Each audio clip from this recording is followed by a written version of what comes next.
Bonjour. Aujourd'hui, nous sommes en visite au Centre national de recherche agronomique, le CNRA de Bombay. Alors, notre visite est structurée en 4 étapes. D'abord, nous avons l'étape du terrain, ensuite le laboratoire, puis l'aire de compostage et pour terminer, la description du profil culturel.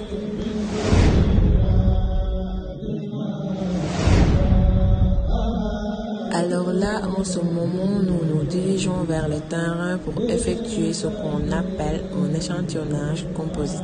Mais vous devez sans doute vous poser la question à savoir, qu'est-ce que c'est que l'échantillonnage composite? Bon, avant de cultiver un champ ou acheter une parcelle à usage agricole, il est important de connaître le sol, son type, son taux de fertilité et de quoi a-t-il besoin pour être productif. Et c'est là que l'échantillonnage entre en jeu. Donc, l'échantillonnage composite consiste à prélever du sol à plusieurs endroits du champ, puis mélanger ces prélèvements pour former un échantillonnage représentatif. Et pourquoi? Pour réduire la marge d'erreur et obtenir une vision plus fidèle du sol. Donc, grâce à la tarière, on fait des prélèvements à une profondeur de 20 cm. Après, chaque échantillon est soigneusement encherché et étiqueté avec des informations essentielles comme la profondeur, la date du prélèvement et le numéro de la parcelle. Cette étape est indispensable pour garantir une bonne traçabilité et éviter toute confusion lors des analyses en laboratoire.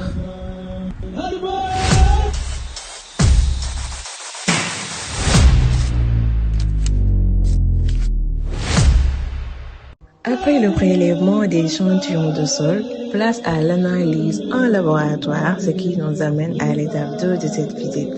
Dès notre arrivée au labo, nous sommes entrés dans la première salle dédiée à la réception et à l'enregistrement d'échantillons. Dans cette salle, les échantillons sont enregistrés dans un cahier de laboratoire en précisant l'origine, la date d'arrivée et la nature de l'échantillon. Ensuite, nous avons accédé à la salle de préparation et de stockage. Dans cette salle, la première opération consiste à tamiser le sol à l'aide d'un tamis à maille de 2 mm. Et pourquoi 2 mm? Parce qu'au-delà de cette taille, il ne s'agit plus de sol, mais plutôt de gravier ou de cailloux. Une fois tamisé, le sol est bien mélangé. Ensuite, selon le type d'analyse, on prévoit de broyer ou non. Et pour ce qui s'agit de l'analyse chimique, le broyage est nécessaire car il permet une meilleure homogénéisation, une extraction facilitée des éléments nutritifs. Et pour ce qui s'agit de l'analyse physique, le broyage est non nécessaire et aussi le broyeur peut être électrique comme magnétique.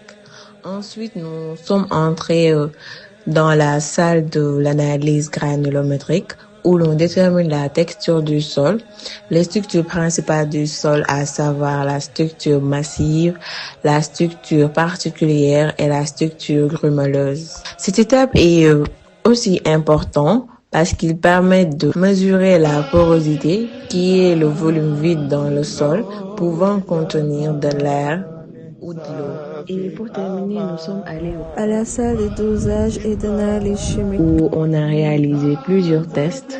D'abord, on a commencé par l'analyse du carbone en utilisant une solution de dichromate de potassium, d'acide sulfurique et de chlorure de barium avec une lecture finale au spectrophotomètre.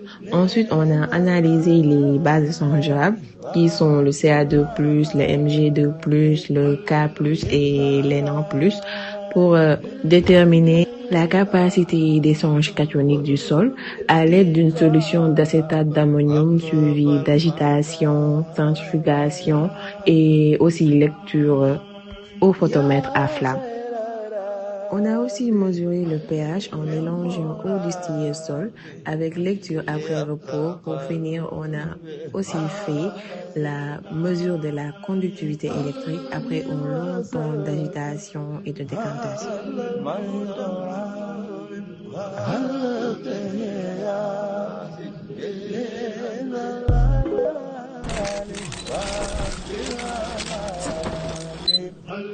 Nous voilà toujours dans les locaux du centre, cette fois en direction de la compostière.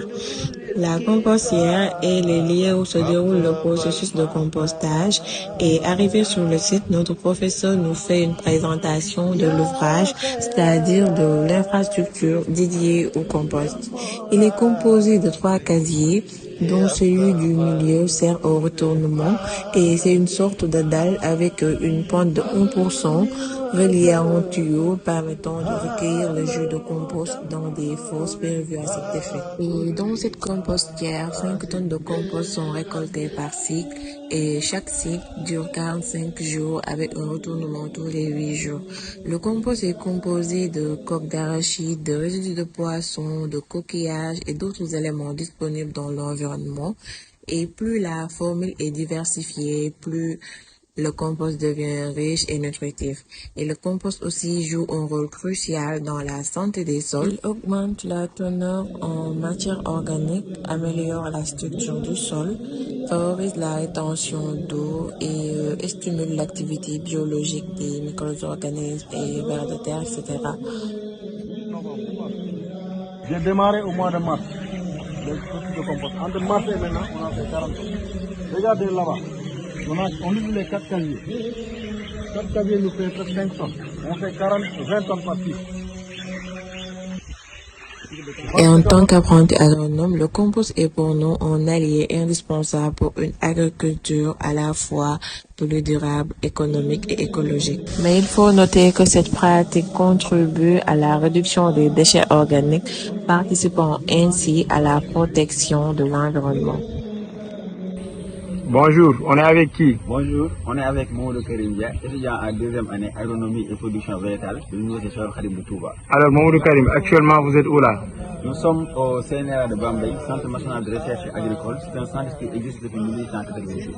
Alors quelles sont vos impressions après votre visite? La visite a été enrichissante. Nous avons pu découvrir quelle est l'importance de la pédologie dans l'agronomie. D'accord, merci Mamadou Karim. Merci.